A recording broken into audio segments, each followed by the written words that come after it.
Hi friend, कैसे हैं आप लोग। मैं हूं नीलम गुप्ता, मेरे ब्लॉग में आपका स्वागत है। और नीलम की कहानी रेणु की जुबानी पे बने रहिए। जो लोग मेरे चैनल से नहीं जुड़े हैं तो प्लीज़ जुड़ जाइए ज़्यादा से ज़्यादा। और फेक वीडियो पे बिल्कुल मत जाइए, क्योंकि होता क्या है ना कि जैसे फेक वीडियो होता है तो वो अक्सर कर सिर्फ भ्रमित कर सकते हैं लोगों को। और वो लोग वही बता सकते हैं जो उनने सुनी हुई कहानी हो। लेकिन मेरी ज़िंदगी की कहानी, मेरी जुबानी आप सुनेंगे तो आपको हर चीज़ की व्याख्या, हर चीज़ का सही से मैं डिटेल में बताऊंगी।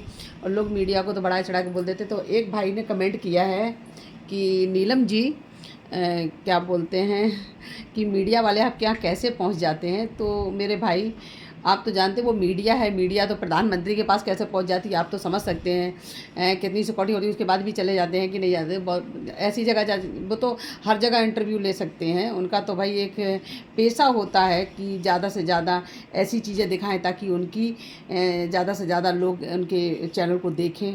तो मीडिया वाले तो वो हर जोखिम उठा लेते हैं। लेकिन कुछ भी हो, वैसे मीडिया वाले एक तरीक़ा से शेर दिल भी होते हैं, क्योंकि वो मीडिया ही एक ऐसी होती है जो हर जोखिम उठा सकती है। तो फ़िलहाल मीडिया वाले के बारे में हम नाम तो नहीं बता सकते, लेकिन जैसे आपने पूछा है कि मीडिया वाले कैसे पहुंच जाते थे, जैसे आपकी और मेरी वार्तालाप होती है। जैसे आप मुझे जानते हैं कि मैं औरैया ज़िला की हूँ, ठीक है। औरैया ज़िला के पास मेरा गांव पड़ता है। कस्बा बिदून, सराशीस ग्राम सरैया मेरा गांव है। उसके बाद कस्बा मेरे बिदूना, जहाँ की मैं मतलब जहाँ से मेरा ये कांड हुआ था। तो वैसे ही जब मैं बीएड में पहुंची तो जैसे एक दूसरे के जैसे क्लोज होते हैं ना लोग, तो मीडिया वाले भी क्लोज हो जाते हैं। जैसे अब हम सबके लिए नहीं कह सकते हैं, लेकिन हाँ कुछ लोग जिनके खास होते हैं। जैसे हमारा संपर्क आपसे है तो आपका संपर्क उनसे है, तो हमारा जैसे गांव से है, गांव वालों का उनसे है। तो आप तो जानते हैं कि निर्भय सिंह ने एक इंटरव्यू में खुद ही बोला था कि वो चाहें तो किसको प्रधानी लड़वा सकते हैं, किसको विधायक बना सकते हैं, उसके अंदर इतना पावर रहता था। तो आप समझ सकते हैं कि वहाँ के क्षेत्र के निर्भय को भगवान की तरह पूजते भी थे, क्योंकि उसने उन क्षेत्र में कुछ बहुत से गरीबों के लिए किया भी है, जहाँ से लोग उनको बहुत मतलब सम्मान भी देते थे। तो आप जानते हैं। और फिर बंदूक की नोक पर ऐसा क्या है काम जो नहीं हो सकता है। हैं तो मीडिया वाले भी जैसे निर्भया के पास आप सोचते होंगे कि उनके असला कैसे पहुंचते हैं, कारतूस कैसे पहुंचते हैं। तो जैसे कारतूस और असला पहुंचते हैं, वैसे ही मीडिया वाले भी पहुंच जाते हैं इंटरव्यू लेने के लिए। उनको तो अपना चैनल को बढ़िया से बढ़िया जनता के सामने लाना है, उनका चैनल अच्छे से चले ताकि उनका भी पोस्ट बढ़ती जाए। तो भैया सब, अब हम नाम नहीं ले सकते हैं, उसके लिए सॉरी। और फिर दूसरी चीज़ है, आगे वीडियो बढ़ाते हैं तो एक लोग कमेंट करते हैं कि नीलम जी ये बताइए कि आप मतलब आप वीडियो में कहते हैं लाइक करो, कमेंट करो और सब्सक्राइब करो। अरे भैया, अगर सब्सक्राइब नहीं करेंगे चैनल को, अगर मेरे नहीं अगर आप जुड़ेंगे तो आपका मेरा वीडियो जो सबसे पहले आप तक कैसे पहुंचेगा, आप बताइए कैसे पहुंचेगा। अगर आपको नीलम का वीडियो देखना है, नीलम की कहानी सुननी है, या बीहड़ जंगल के बारे में आप लोग कमेंट करते हैं कि डाकू लोग कैसे रहे, आप देखिए, चाहे वो सीमा परियार जी हों, चाहे वो रेणु यादव हों, चाहे वो सरला जाटव हो, या कोई भी हो, अन्यथा आपके सामने तो कुछ सब है। सीमा जी भी बहुत से इंटरव्यू दिए हैं, रेणु ने भी बहुत से इंटरव्यू दिए, लेकिन किसी के प्रश्न का उत्तर नहीं देते हैं। देखिए आप वीडियो में उठा के उनके, कि जैसे आपने कमेंट किया तो कमेंट का उनने उत्तर कभी नहीं दिया होगा, उनसे जो पूछा गया उन्होंने सिर्फ उतना ही बताया होगा। और हम लाइव वीडियो इसलिए नहीं बनाते। अब मैं कुछ दिनों के बाद, अभी मुझे इतना जानकारी भी नहीं है कि मतलब ये वीडियो कैसे बनाया जाता है। और लाइव वीडियो जब मैं बनाना सीख जाऊंगी तो मैं कभी कभी लाइव आकर आपसे मतलब लाइव आऊँगी, और लाइव आप लोग हमसे जुड़ेंगे ना तो आपसे रूबरू में बात करूँगी। आप अपना प्रश्न करिए, हम अपना उत्तर देंगे आपको। और संतुष्ट मिले तो आप हम लोगों को हमारा चैनल को सब्सक्राइब कर लीजिए, और नहीं अच्छा लगे तो कोई बात नहीं है, उसके लिए आपसे कोई गिला शिकवा तो नहीं है। तो फिलहाल और आगे वीडियो बढ़ाते हैं। आज सच में थोड़ा सा एक प्रॉब्लम हो गई है कि मेरी फ्रेंड थी, उसकी आज मतलब यादव हैं, तो मेरी बहुत अच्छी मतलब मित्रता है उनसे। और मेरे यहाँ लड़की वो रहती भी है, तो यहीं जॉब भी करती है मेरी दुकानी पर। तो उसके यहाँ मतलब फंक्शन था। तो अच्छा एक चीज़ है यहाँ मतलब आजमगढ़ साइड में यादवन में एक पूजा होती है, वो मेरे पश्चिम पश्चिम साइड में नहीं ऐसी पूजा होती है, हालांकि वहाँ पर भी बहुत से यादव हैं। ऐसी पूजा हमने कभी नहीं देखी, लेकिन यहाँ की जो पूजा है, यहाँ की आस्था है, सच में एकदम मतलब दिल को खुश करने वाली है।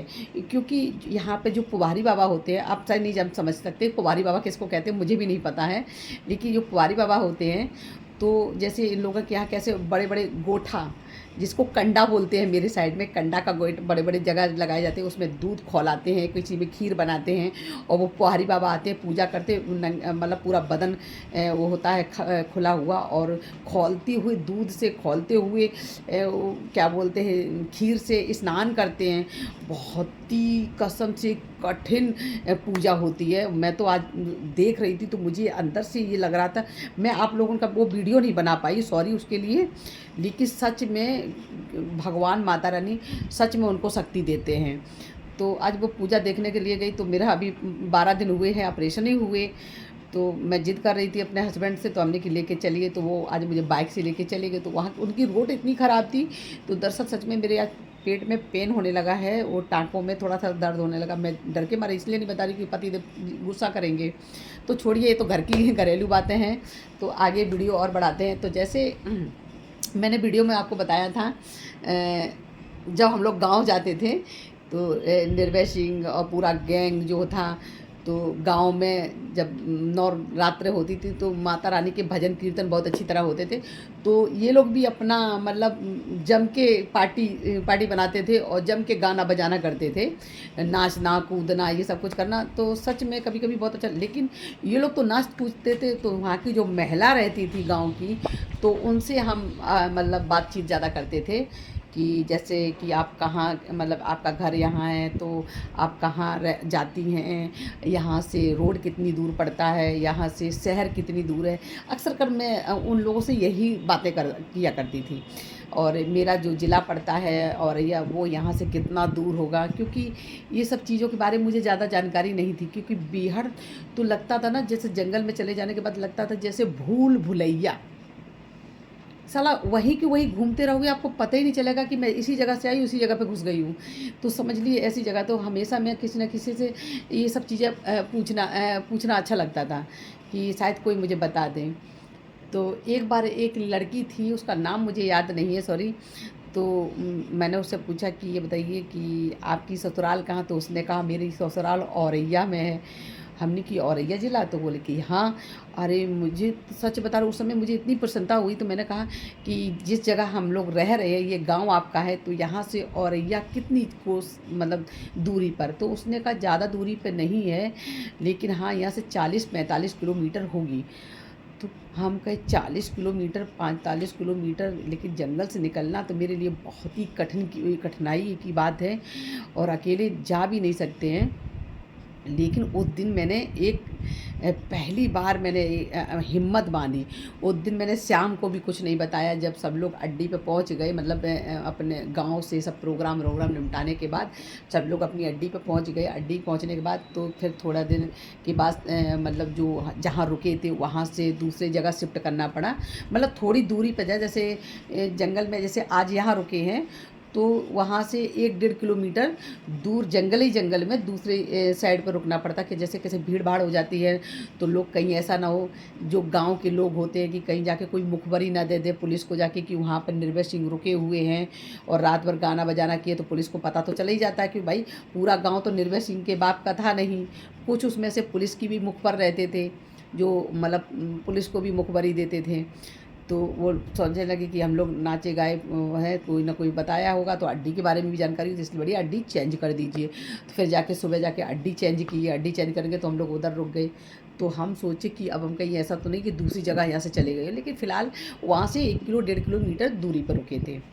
तो उस दिन मैंने रात में एक प्लान किया, कि मैंने ना श्याम को बताया, मैंने किसी को नहीं बताया, क्योंकि मुझे लगता था कि कहीं ऐसा ना हो श्याम भी निर्भय सिंह को बता ना दे। बेशक हमारे लोगों की क्लोजता है, खूब अच्छी सी बातचीत होती है श्याम से, और श्याम मुझे समझ रहा है, मैं भी श्याम को समझने की कोशिश कर रही हूँ, और अच्छी दोस्ती है, खान पियन भी साथ में। लेकिन हो सकता है कि कहीं ना कहीं इसके मन में ये होता हो कि हम इनके पेट के, जैसे अपना डर बता रही हूँ, कि जैसे लगता है कि अपने कहीं पेट में घुस कर कोई लोग मेरी बात को कबूलवाना ना चाहते कि मेरे मन में क्या चल रहा है, कहीं मेरी हंसी के पीछे कोई साजिश ना हो। तो ये सब चीज़ें ना, क्योंकि निर्भय ना अक्सर कर की आदत थी कि वो जल्दी विश्वास नहीं करो, और फिर 4-5 महीने में मैंने इतना घनिष्ठता बना ली, तो वो मतलब सोच में कहीं ये ना हो कि ये मतलब दिखावा ना कर रही हो। लेकिन तो हमने फिर पता है क्या किया, उस दिन शाम के लगभग 8-9 बज रहा होगा, तो सब गैंग में खा पी रहे थे। खाना ना खा के सब लोग, कोई गाना गा रहा था, कोई अंताक्षरी खेल रहा था। जो पकड़े थी वो भी अपने मतलब सदस्य के जैसे सदस्य और पकड़ भी बैठ के अपने आपस में बातें करते थे, मतलब अंताक्षरी वगैरह खेलते थे। तो सब लोग अपने अपने घर, तो हम भी अपने कैंप में बैठे थे। उस दिन मैंने क्या किया, जाके अपने टेंट में जल्दी से लेट गई। जाके लेटने के बाद सुबह के मतलब 4 बज रहा होगा, 4 बज रहा होगा, तो मैं उठी, तो मैंने घड़ी देखी, तो घड़ी में देखते हैं 4 बज रहा है। तो मैंने कि अभी तो जंगल बहुत अंधेरा होगा, कैसे भागेंगे। फिर मतलब थोड़ा थोड़ा और उजाला हुआ, तो ऐसे बज गया 6।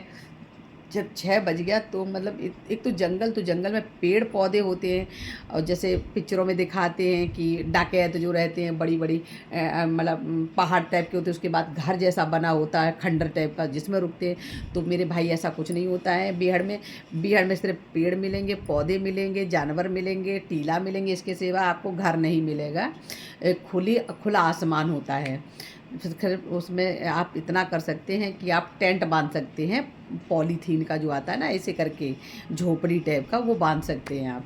तो उसी से बरसात भी बचती है, उसी से ठंडी का मौसम होता तो ठंडी भी उसी से बचती। गर्मी में तो सब लोग खुले आसमान पे सोते हैं, टेंट बांधने की ज़रूरत नहीं पड़ती है। और वहाँ पंखा बिजली तो होती नहीं है। तो जैसे आप सोचते होंगे उजाला करने के लिए क्या है, तो सूर्य ऊर्जा एक प्लेट रखते थे जिससे एक लाइट जल सकती है, इतना मतलब होता है। और सबके पास टॉर्चें होती हैं, 3 सेल की, 5 सेल की। उसकी रोशनी इतनी टफ होती है कि आपको ना अगर रोशनी लगाए तो बहुत तेज़ रोशनी होती है उस सेलों की और टॉर्चों की। हर बदमाश के पास आपको एक टॉर्च ज़रूर मिलेगी। तो ये सब चीज़ें थी। तो मतलब पहरे बाज़ार बैठे थे, तो हम सोचे कि क्यों ना आज यार मौका अच्छा है कि गांव भी पास दिख रहा है, अगर हम यहाँ से निकल गए गांव तक तो फिर हम निकल जाएंगे। तो मैंने रिवाल्वर, वो सॉरी पिस्टन जो होती है 9mm की पिस्टन थी, तो मैंने वही निर्भय सिंह के पास रख दी, और जो राइफ़ल थी वो भी निर्भय के पास रख दी। केवल हमने पानी की बोतल जो सोच के लिए जाते हैं वही लेके निकल दिए। चलते चलते काफ़ी ऊंचाई पे पहुंच गए। तो जो सदस्य था, मतलब जो पहरा दे रहा था, तो कहने लगा कौन है कौन है। तो मैंने कही मैं हूँ, क्या हुआ। तो मतलब अभी तो ऐसे बोल रहे हैं, उस समय ये लैंग्वेज नहीं थी मेरी, सॉरी। उस समय तो गाली की भाषा थी और गाली ही दे के बात करती थी। और हम देखो छुपाते नहीं है कोई चीज़, जो मुझसे गुजरी है, जो मुझसे हुआ है, मैं बताती हूँ। कि मतलब अब जो ऐसे बोल रहे हैं आपके सामने, ऐसे हम नहीं थे उस समय ना। एकदम डायरेक्टली तो अजीब सी आवाज़ होती थी, जैसे सब जैसे डाकू बोलते थे, क्योंकि उस समय ना ड्रिंक का नशा चढ़ जाता था। क्योंकि वहाँ तो सुबह उठो तो पीते ही मिलता था आदमी। तो भाई देखिए, हम भी, आप इतना नहीं कहेंगे कि हम भी बहुत शरीफ वहाँ बन के रहे, नहीं रह पाए हैं, क्योंकि उन लोगों ने रहने ही नहीं दिया शरीफ बन के। और शरीफ बन के, और आपको एक चीज़ बताऊँ, अगर ऐसा नहीं करते तो जो मतलब तनाव मेरे दिमाग में और दिल में था, तो शायद या तो मैं मेंटली हो जाती, मैं पागल हो जाती, या फिर आत्महत्या कर लेती। 2 में से एक ही ऑप्शन होता, क्योंकि 13 साल की लड़की और इतने मतलब यंग आदमी के साथ शादी, और शादी के बाद तो आप समझ सकते हैं कि वहाँ क्या मेरे भी ऊपर बीतती होगी। और जिस समय उनका और मेरा संबंध होता था, उस समय हम अपनी पीड़ा को बयान नहीं कर सकते हैं अपनी ज़ुबान से, कि जो मेरे ऊपर गुज़रती थी। लोगों को क्या है, लोगों को तो मिर्च मसाला लगा के बोलना आता है, वीडियो में के कमेंट में गंदा कमेंट कर सकते हैं कि आपके साथ कितने लोगों ने कहा। अरे भाई, ऐसे करने कहने से पहले आपको ने थोड़ी लज्जा आना चाहिए, गंदे कमेंट नहीं करना चाहिए। किसी की मजबूरी का मतलब ऐसे गलत अर्थ नहीं निकालना चाहिए। कोई हम खुशी से, कोई लड़की अपनी खुशी से नहीं जाती है, एक बात हमेशा रखिए। कोई लड़की अपने, हर लड़की अंदर अरमान होते कि वो बड़ी हो जाएगी, पढ़ लिखेगी, नौकरी पेशा लगेगी, उसके बाद शादी ब्याह दुनिया की चीज़ें, जैसे बताते हैं हर लड़की की। मेरी आज भी इच्छा एक अधूरी है, वो आज भी मैं ब्याह करती हूँ, कि जैसे हर लड़की की हाथ में मेहंदी लगती है, हल्दी लगती है और धूम-धड़ाम से बारात आती है, हैं, लेके हज़ारों आदमी आते हैं ससुर उसको लेने के लिए, और मतलब बारात जाती है, डोली उतरती है, लड़की की कितनी अच्छे से स्वागत के। ऐसा मेरा कुछ नहीं हुआ। मेरी सारी इच्छाएँ, मेरी सारे अरमान मेरे एकदम वहीं के वहीं रह गए। और जब मेरे साथ ये घटना हो गई, उसके बाद तो सारी इच्छाएँ टूट गई थी मर्द जात से, कि अब मेरे जीवन में कोई कुछ रहा ही नहीं है, तो क्या करेंगे। तो उस दिन मैंने यही सोचा भागने के बारे में। तो प्लीज़ भागने के बारे में हम और बताएंगे आपको, लेकिन अगले वीडियो में। प्लीज़ बने रहिए।